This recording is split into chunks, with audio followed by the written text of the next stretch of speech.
நாளை 23/7/2026 அன்று ஜனநாயகன் படம் வெளிவர இருக்கிறது.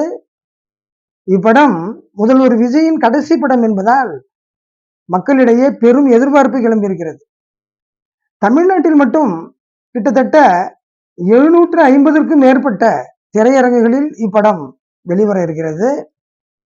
இப்படத்தை தயாரித்த வெங்கட் கே நாராயணன் இப்படத்தை பற்றி கூறும் பொழுது, நாளை உலகம் முழுவதிலும் உள்ள 8000 திரையரங்குகளில் இப்படம் வெளிவர இருக்கிறது என்று பெருமையாக கூறியுள்ளார்.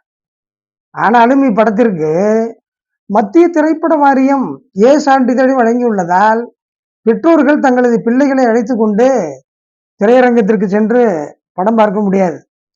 மேலும் 18 வயதிற்கு உட்பட்டவர்களும் இப்படத்தை காண இயலாது.